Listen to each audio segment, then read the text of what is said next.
Hazırki zamanda Başkırtistanda yaşayan Tatar tili halkının sonu şaması milyon yarımdan artıq.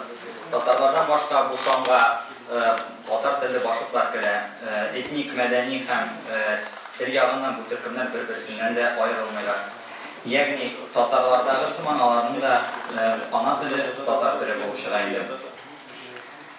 Bugünkü günde şu iki zor türkümün bir kup etnik mədəni problemlər var. Şunun arasında en mühimi milli məğarif sferasında problemlər.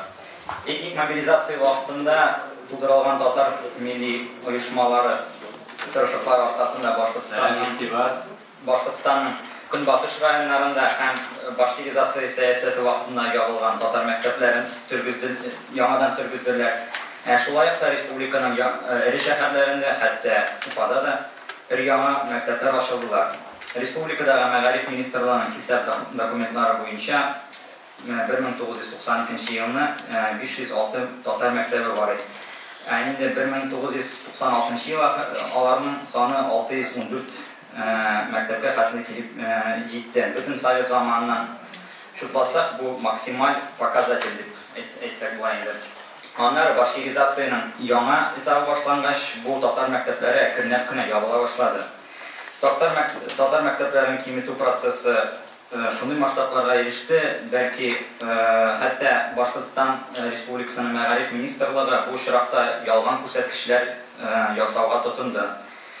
Şu faktlarını istə tutub Başkırtistan Tatar Kongresi 2004 yılın azağında şəhər həm rayonlarına çıxıb özü monitoring ütkərdi bu problemi boyunca. Nəticədə Məğarif Ministerliği məlumatları ilə şanaşdırğanda 30% şaması Tatar məktəbləri real turmuşda bulmağı açıqlandı. Şu proses bilən paralel rəvişdə Tatar tili bütün turmuş sferalarından шығуы da qışılıb шығarı da vardı. Əmə şunsunda bütün bizə istə tutaraq kirək, Tatar tilinin praktik yağından işləvi kimitilgəş, Tatar tilinin məktəblərdə oxutu da avtomatik rəvişdə bozuldu. Tatar tili məktəb proqramısında bulğanda da bu qorunlarda oxutu prosesi üstən-üstənə gidib var indi. Respublika iştəkçiliği 2010 yılına almaşqaç Tatar xalqının başlıqlaşdırı prosesi əkrənləb bitə başladı. Əmmə Rusiya Federasiyasının Məğarif Ministerliği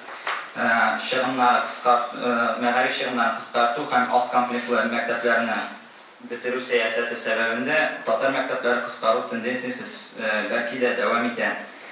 Məsələn, 2010-2012 yıllar arasında 51 məktəb yağıldı. Şunda indi 4000 yarım bala oxuydu. Əmmə, onlardan başqa qovanış yanılıqlar da var. Məsələn, Respublikanın su şəhərlərində, həm Başkırtistanın Günbatış rayonlarında, hətta məktəblərdə Tatar tilinin oxutu məktəb proqramlarına yanadan qaytıla başladı. Hazırki vaxtda Başkırtistanda 200-dən artıq Tatar məktəbi, həm 600 məktəbdə Tatar tili dərs formasında kirəyindi. Başkırtistandağı til problemisi ayrım rəvişdə ağır. Çünki ümumi hesablərdən Başkırtistanda yaşayışçıların 35%'ının tuğan tili Tatar tili. Əmə onun kullanımı iqtisad, fən, həm məğarif sferasında bitkişkinə. Bir qədər sferalarda bütünlüyü də yox. Hələ globalizasyon zaman şartlarında indi tilinin normal funksiyonlaşığı üçün onun əməli kirəkliyi bulurğa teyiş. Başkırtistan Tatarlarının birinci, ikinci, həm üçüncü yayınlarında, sonrası 3-cü yayın bizdən 2012 yılın aprel ayında ötdü. Bu problema ötərildi. Tatar tilinə dövlət statusunu verilmək kirək deyib, Başkırtistan Tatarları Respublika hakimiyyətinə müracaat edib çıxdı. Şundan da biz onlara teyiş, Tatar tilinə dövlət statusu verilsə, onun Respublikada uğrunu bulsa, bizim Tatarların məğarif problemisi bitə degen söz.